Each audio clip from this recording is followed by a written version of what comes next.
इस वीडियो में हम बात करेंगे बर्नौली थ्योरम के बारे में। बर्नौली थ्योरम फ्लूइड मैकेनिक्स का एक बहुत इंपॉर्टेंट टॉपिक है। ये फ्लूइड के फ्लो पर बेस्ड है, यानी किसी ट्यूब में अगर फ्लूइड अपने स्ट्रीमलाइंड फ्लो में है तो ये उसी पर बेस्ड है। इसका प्रिंसिपल की बात करें तो ये कंजर्वेशन ऑफ एनर्जी पर बेस्ड है।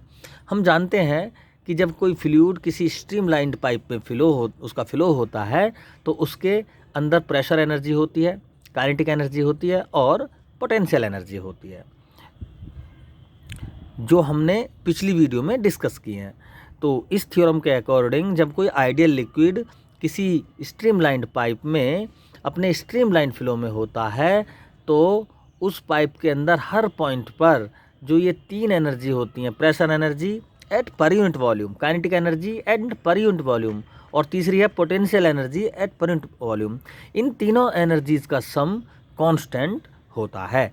ये इसका स्टेटमेंट है। इसमें स्टेटमेंट देखो यहाँ पे लिखा हुआ है, प्रेशर एनर्जी P और kinetic energy per unit volume half ρ v square और पोटेंशियल एनर्जी ρ g h, ये भी पर यूनिट वॉल्यूम में है और ये भी, और प्रेशर एनर्जी भी पर यूनिट वॉल्यूम में काउंट है। तो किसी पॉइंट पर ये तीनों एनर्जी का सम क्या होगा, कांस्टेंट होगा। तो हमारे यहाँ आप देखो, हमारे डायग्राम में इसका अरेंजमेंट है। ये कोई स्ट्रीमलाइंड पाइप है जिसका ये नॉन यूनिफॉर्म क्रॉस सेक्शन है इसका, ठीक है।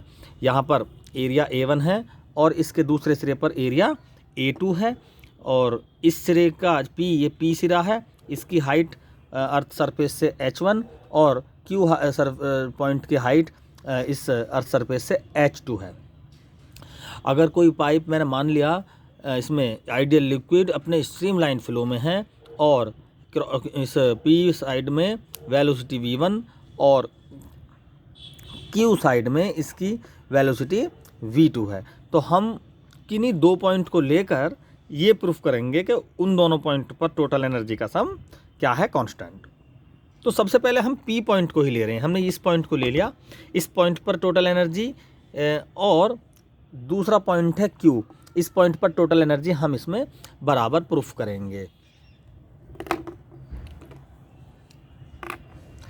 तो प्रूफ में हम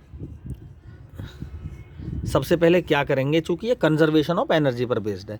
देखो यहाँ पर अगर V1 वेलोसिटी से फ्लूइड एंटर कर रहा है तो ये यहाँ पर एक जो प्रेशर एनर्जी है वो एनर्जी एक वर्क डन करती है जिससे ये फ्लूइड आगे की तरफ प्रेस होता है। तो हमें P सिरे पर वर्क डन फाइंड करना है कि इस फ्लूइड को फ्लो कराने के लिए कितना वर्क डन है। तो वो हम फाइंड करेंगे W1 एट P, ठीक है। W1 हो जाएगा force into distance per unit time, ठीक है। 1 सेकेंड में ले रहे हैं हम, तो फोर्स को लिख देंगे हम P1A1, यानी force P1 pressure, A1 area, और डिस्टेंस अपॉन टाइम को लिख देंगे हम V1। तो ये हो गया P सिरे पर वर्क डन। इसी तरह से एट Q दूसरे सिरे पर देख लेंगे तो W2 हो जाएगा P2 A2 और V2, क्लियर। तो दोनों सिरे पर ही वर्क डन है। तो देखो इन वर्क डन में कोई डिफरेंस है तो हम डेल्टा W यानी वर्क डन का डिफरेंस फाइंड करेंगे। तो दोनों में W1 माइनस W2 सब्ट्रैक्ट कर देंगे, P1 A1 V1 minus P2 A2 V2, P2 A2 V2। तो A1 V1 principle of continuity से A2 E2 के बराबर होता है, तो हम क्लियर लिख सकते हैं AV P1 minus P2। AV volume है, इसको मास अपॉन डेंसिटी लिख सकते हैं P1 माइनस P2। तो ये दोनों सिरों पे वर्क डन का डिफरेंस है। ये वर्क डन काइनेटिक एनर्जी और पोटेंशियल एनर्जी में चेंज करेंगे और उस चेंजिंग का भी एक डिफरेंस होगा। जितना चेंजिंग का डिफरेंस होगा वही वर्क डन के बराबर होगा। ये ही कंजर्वेशन ऑफ एनर्जी पर बेस्ड है। तो सबसे पहले देखते हैं हम काइनेटिक एनर्जी में डिफरेंस ऑफ काइनेटिक एनर्जी। तो काइनेटिक एनर्जी का डिफरेंस क्या हो जाएगा, डेल्टा के इज इक्वल टू, देखो इस सिरे पर है हाफ m1 v1 स्क्वायर और इस सिरे पर हो जाएगी हाफ m2 v2 स्क्वायर। तो यहाँ पर काइनेटिक एनर्जी बढ़ रही है, मास तो सेम है, m1 इधर और वो ये m इधर है, लेकिन वेलोसिटी v1 यहाँ कम है, यहाँ पर वेलोसिटी ज़्यादा है, तो यहाँ पर काइनेटिक एनर्जी ज़्यादा है। तो इसका मतलब काइनेटिक एनर्जी में क्या हो गया, इंक्रीजमेंट हुआ, half m v2 square minus v1 square, clear. Potential energy देखते हैं, डिफरेंस ऑफ या चेंज ऑफ पोटेंशियल एनर्जी। तो डेल्टा यू क्या हो जाएगा, पोटेंशियल एनर्जी यहाँ mgh1 है और इधर है mgh2, यानी पोटेंशियल एनर्जी घट गई, हाइट घट गई ना यहाँ पे देखो। तो mgh1 माइनस mgh2, यानी mg कॉमन ले लिया हमने और ये हो गया mg into h1 minus h2। ये पोटेंशियल एनर्जी डिक्रीजमेंट हो गया।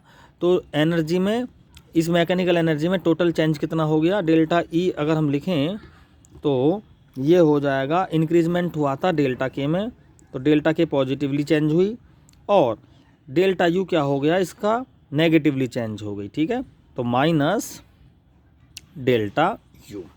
ठीक है, ये डिक्रीज हुई है पोटेंशियल एनर्जी, तो इसमें नेगेटिव चेंज आया है, काइनेटिक एनर्जी में पॉजिटिव चेंज आया है। तो इसको लिख सकते हैं half m v2 square minus half, इसको मल्टीप्लाई कर लेंगे हम यहाँ पे, हाफ एम v1, चाहे इसको अभी हम ब्रैकेट में ही रहने दें, v2 square half m v2 square minus v1 square minus mg h1 minus h2। ये आई सेकंड इक्वेशन। तो कंजर्वेशन ऑफ एनर्जी यही होती है कि एनर्जी में जितना चेंज होगा, यानी या वर्क एनर्जी थ्योरम भी कह सकते हैं इसको, जितना इसमें डेल्टा ई में जितना चेंज होगा है काइनेटिक एनर्जी को बढ़ाने में और पोटेंशियल एनर्जी को घटाने में, यानी जितनी काइनेटिक एनर्जी बढ़ेगी उतनी पोटेंशियल एनर्जी नहीं घटेगी, यानी कुछ डिफरेंस है। काइनेटिक एनर्जी कुछ ज़्यादा बढ़ेगी, पोटेंशियल एनर्जी कुछ कम घटेगी, या काइनेटिक एनर्जी कुछ कम बढ़ेगी, पोटेंशियल एनर्जी कुछ ज़्यादा घटेगी, कुछ भी हो सकता है। लेकिन काइनेटिक एनर्जी के चेंज और पोटेंशियल एनर्जी के चेंज में एक डिफरेंस होगा। ठीक है, ये डिफरेंस वर्क डन के चेंज यानी इसके इक्वल होगा। तो फ्रॉम फर्स्ट एंड सेकंड को लेकर, यानी वर्क डन में जो चेंज हुआ वही पोटेंशियल एनर्जी के चेंज और काइनेटिक एनर्जी के चेंज का डिफरेंस होगा। यानी फर्स्ट और सेकंड इक्वेशन को हम क्या कर सकते हैं, इक्वल कर सकते हैं। तो यहाँ पे हम लिख देंगे m upon rho P1 minus P2 is equal to half m v2 square minus half m v1 square और minus mgh1 plus mgh2। Clear. तो यहाँ पे हम m से m कैंसिल कर दें सब जगह और P1 रॉ की मल्टीप्लाई कर दें, तो ये हो जाएगा P1 half m v1 half raw v1 square, half raw v1 square और रॉ की मल्टीप्लाई करेंगे, m तो ख़त्म है, ये माइनस mgh टर्म इधर आ जाएगी, तो रॉ gh1। अब देखें ज़रा, P2 माइनस का है ना ये टर्म, ये इधर पहुंच जाएगा P2 प्लस, यहाँ से क्लियरली हम इसको स्टेट कर सकते हैं half raw v2 square plus raw gh2, यानी ये P2 half raw v2 square raw gh2 ये क्या है, Q पॉइंट पर टोटल एनर्जी, और P1 half raw v1 square plus raw gh1 ये क्या है, P पॉइंट की टोटल एनर्जी। तो बीच में इक्वल का साइन क्या शो कर रहा है कि भाई टोटल एनर्जी एट P बराबर टोटल एनर्जी और एट Q, यानी दोनों सिरों पर क्या है, एनर्जी बराबर है।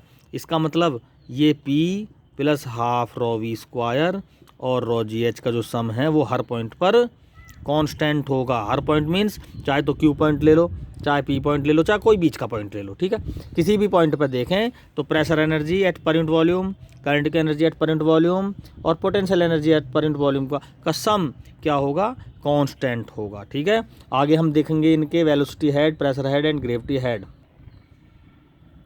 अगर हम इसको रॉ जी से डिवाइड कर दें इस इक्वेशन को, देखो ये आ गई हमारी बर्नौली थ्योरम की इक्वेशन।